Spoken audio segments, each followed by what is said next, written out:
What up, it's your boy Geronimo, and we're back with another video.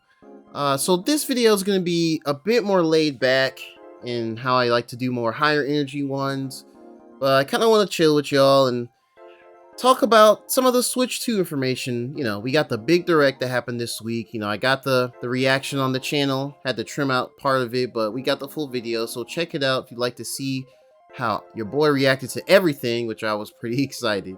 But after that, while the games did look amazing and the console appeared very attractive, and it was priced at $450, which to me is a solid price given what's all crammed in there in our current climate, especially here in the US. We didn't really get the price of all this until after the show ended, and that's usually not the best sign, because that indicates that whoever is trying to, promote or sell their product, they're hiding it outside of the main presentation. So we did find out after the announcement that it was $450 for the console, and then the games had a range of prices ranging from $70 for brand new Switch 2 games, which, I mean, that's kind of what to be expected, right? Like, it's Nintendo's first 4K capable system. The games are, got much higher resolutions than anything on Switch 1. But that Mario Kart World, they had it listed kind of in a tucked away place on the website for $80. $80. I don't think we've seen any base game in modern times priced at $80 ever. And this is not like a game that's like, oh, get the deluxe edition, which is like, like a season pass that's like $20, $25, and that balloons it up to even higher. No, this is the base game of $80. Now, okay, as I'm recording this is after the Treehouse Live Day 1 stream, which we got a good look at a lot of these games, mostly the Nintendo games. Like, we got a good look at Mario Kart World, Donkey Kong Bananza, which looks fantastic. Like, that's Game of the Year material right there. We also got to see, some of the Nintendo Switch 2 editions of The Legend of Zelda Breath of the Wild and Tears of the Kingdom. And then also we got to see some of the Gamecube Nintendo Switch Online stuff, like F-Zero GX, Soul Calibur 2, and Wind Waker from the Gamecube. But yeah, a lot of people aren't happy about this, man. A lot of people are not happy about this pricing. Now, I think mostly it's due to sticker shock for the console. Nintendo's never priced anything higher than $400. The most has actually been the Switch OLED, which is $350, which is the nicest, most high-end Nintendo Switch 1 console because of that OLED device, and the build quality is just better, among other things. But I kind of want to talk with y'all because I've been seeing a lot of people freaking out about the pricing and everything, which is valid. I'm not gonna say that no one should be freaking out about that. We all have different circumstances. We all have different, means of income. Our lives are all different while we try and enjoy the hobby we love.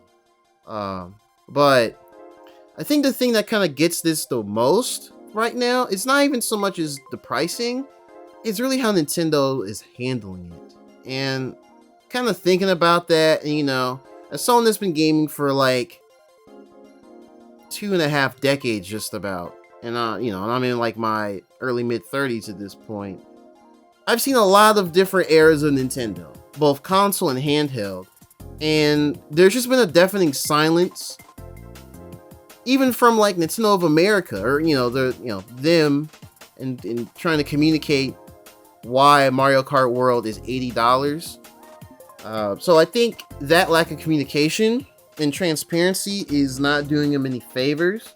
I think it's actually kind of, I don't know if I want to say slowly or quickly, but I think it is causing some form of short-term harm in mind share of Nintendo and how they, approach their game pricing and just in general. Because, they're more of a family-oriented focused platform. Not to say they don't have anything, for mature or older gamers, or people like that, but they target a wider audience, and that includes kids and families with kids to play games together. But they haven't really said anything about this, and I don't think it's really a good look overall. Now, granted, Nintendo is probably one of the few gaming companies that can probably not just get away with the $80 price tag, but just their overall quality over this long period of time.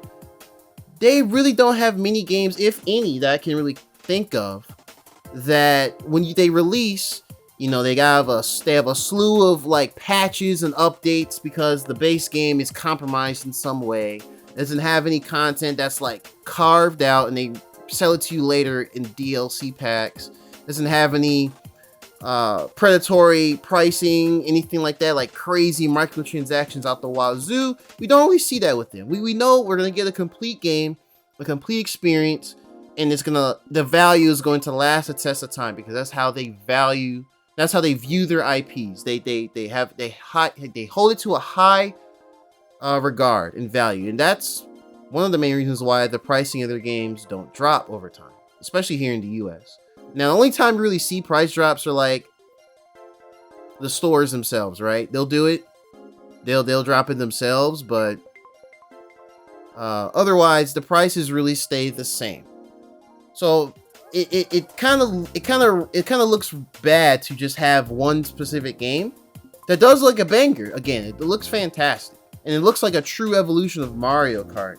It's pretty much becoming like Forza Horizon Mario Kart, which is like open world racing and roaming.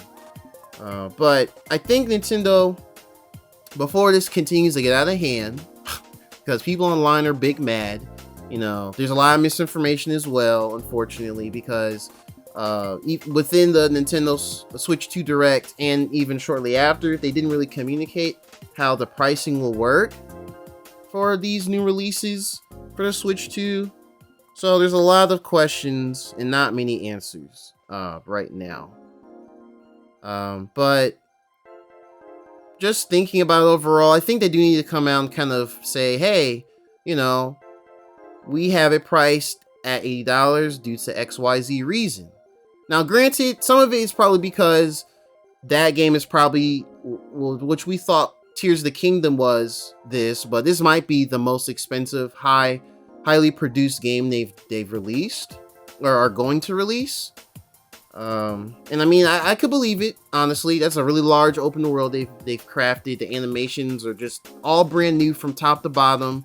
The fluidity, how you go from, like, when you do a Grand Prix, it's not just like you start a track, you race it 3 laps, and you go on to the next one after a load screen. It's literally like a seamless thing where after you do a race, you start at that same track and you drive a distance to the next track and you race on there. Like it's part of a whole journey.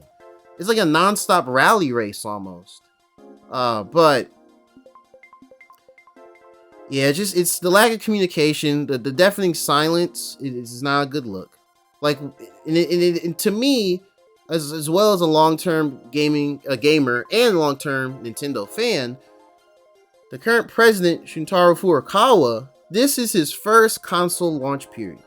Now, the first Nintendo Switch, that was the late Satoru Iwata's, that was his concept, that was his vision for the future of Nintendo and their consoles. They merged their home and handheld console business, which honestly was viewed as a risk back then, because the Wii U was commercially flopping. It didn't really sell much after its first holiday, and it had some minor bumps when, after it came out, like when Mario Kart 8 back then came out in 2014.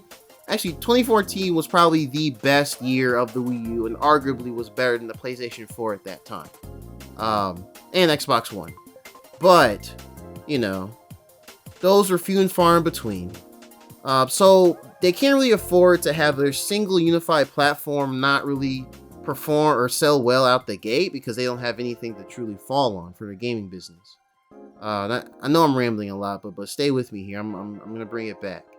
But the fact that Furukawa hasn't said anything about this, not expecting the entire president of Nintendo to just get on Twitter one day and be like, "This is Furukawa. Mario Kart World is this price due to this reason. But it's just, there's just a lack of communication, and it's not a good look. The current Nintendo of America president, Doug Bowser, he hasn't said anything either. Whereas, you know, compared to like Reggie Fils-Aimé was running Nintendo of America, you know, he was, you know, like at the end of the day, he was still the president of Nintendo of America, but he had a certain, you know, he had a certain vibe and aura. Gen Z would say, I guess. But he had a certain aura where he, you know, he did appear to care to what the consumers think, you know. Like, he was the reason why Wii Sports was a packing on the Wii back in the day. While, you know, where other regions, like in Europe and Japan, Wii Sports was a separate game to buy. But yeah, it's just the vibes are odd regarding that for sure. And I'm not really expecting this to be like a Nintendo 3DS launch issue. I've been seeing people kind of parrot that online as well, whether it be from like YouTubers or on forums or social media or, you know, YouTube comments in general. But I don't think this is going to be a Nintendo 3DS situation either. As far as it not selling well, and then you know, while they're doing a emergency price cut of the dang on thing after 6 months. Like, he cut it from $250 and made it $170, and then he gave all the early adopters of the 3DS like, what was it, a dozen? Two dozen Game Boy Advance games? That was part of the ambassador program. But that's not really special now. You can do whatever you want to do with the 3DS, if you know what I'm saying. But yeah, I think the narrative is starting to get away from them a little bit. As far as those who are kind of, you know, upset about the pricing and the lack of reasonings why that may be. Now, I do see there are ways to fix it outside of just flat out saying this is why it's like this. Now, after the Nintendo Switch 2 Direct, they did say that Mario Kart World would have its own dedicated Direct on, I believe it's April 14th. So as of this video, that's like a week and a half from now. But I feel like maybe they should like bump that up, or I don't know. I feel like they need to prove why they're bumping this to $80 when like the new Donkey Kong Bananza is $70, Metroid Prime 4 Beyond is $70 on the Switch 2, and you know, things like that. I think they need to do it. Like, I think they need to come out and just show what they got. Which, I mean, the fact that they're dedicating a whole Direct to it, they might be hiding some real heat. Like, I'm talking about some this is gonna be the generational like Nintendo game, like some legendary stuff. Like, they might be hiding some true heat there, and it's just in that Direct, and we gotta wait for it. But the unfortunate thing of that, though, is at least here in the United States, pre-orders go live for like all the major retailers on April 9th. So that's like less than a week before the Mario Kart World Direct. So yeah, so it's definitely a rock and a hard place. It is definitely odd. The misinformation online, though, as well, is getting a bit outrageous. I'll touch on it with the pricing of the games. So when they announced the Switch 2 in that Direct officially, they told us about Nintendo Switch 2 editions, which are basically enhanced versions of Switch games. And those will be priced according to what the additional stuff is. So if it's just a regular, you know, like a straight up resolution frame rate bump, like Legend of Zelda Tears of the Kingdom, that's going from, you know, like what, 900p dynamic resolution to 30 frames per second from the Switch 1, and it's getting bumped to 4K 60 with ease. And we saw in the Treehouse Live, they did kind of some comparisons, and they also showed them doing just some basic stuff in the game. Yeah, that is a noticeable difference, and it looks beautiful. It makes me feel like that meme where it's like, dang, you used to live like this? Like, we was in the mud on the Switch. We had some banger games with some weak hardware specs, but you know, a good game is a good game, so people are gonna buy it. But in addition to those, we also have there are some Nintendo Switch 2 editions that not only have a nice resolution and frame rate improvement, but also have some content added onto it.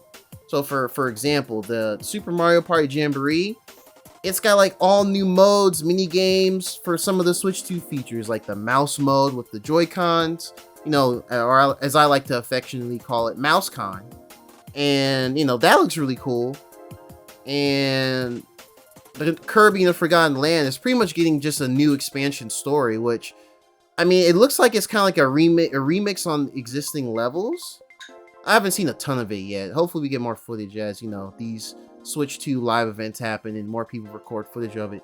But those type of releases are supposed to be $20 over the original full price. So I think if you did not have Kirby in the Forgotten Land or Super Mario Party Jamboree and you're just to buy the Switch 2 edition full sale, it's going to be about $80 because they're accounting for the $60 of the Switch release and then $20 to account for the performance improvements and the new content. Now, Breath of the Wild and Tears of the Kingdom, since those games launched at $60 and $70 respectively, they are going to be a $10 increase. So that's how they're viewing it, for like a more substantial increase of performance, but there's no new content added to the game. Like it's the same game, just it runs and looks much better. Fortunately for us on the NSO expansion packs subscription, those upgrades are free. So I will be recording some footage of that once I get my hands on the Switch 2 in June. So look out for that in the future.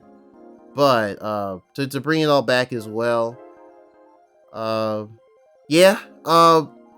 kind of unfortunate though, because it's unfortunate how Nintendo's getting all this bad press, but it's kind of self-inflicted wound. They shot themselves in the knee. I know, old joke, but they can turn around. I think they just have to either really show that Mario Kart World should be truly deserving of that $80 price point. Maybe also say, the whatever free whatever DLC or content comes to the game over time is all free. That might be a good look as well. Or they might just say, screw it, these tariffs suck. Reciprocal tariffs, these suck, and they can get away with it because Mario Kart 8 Deluxe is the best-selling Switch game. I think it's at like 60-some million sold after like 8 years, which is nuts. But yeah, I think also some people are kind of not only kind of like angry, but kind of fearful in a sense of this pricing, because it sets a precedent that other companies may raise their full price games to at least 80 if they deem it, we deem the value to be this high because Nintendo put this particular game that high. Which also for those, and I'm sure if you all have been kind of scouring for other Nintendo Switch 2, discussion videos or whichever, everyone has probably mentioned Grand Theft Auto 6 is going to be an expensive game. Yes, that is absolutely going to happen. There have been some speculation of it being up to $100 to buy the single game, which is outrageous.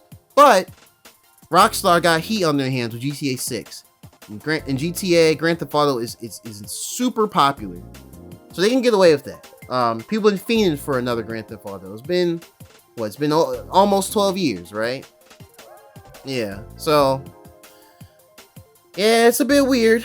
It's a bit weird because like the games they're showing for the Switch 2 do look phenomenal. Like every new game they've showed or at least announced they look great and exciting. I really wish we got a good look at Kirby Air Riders,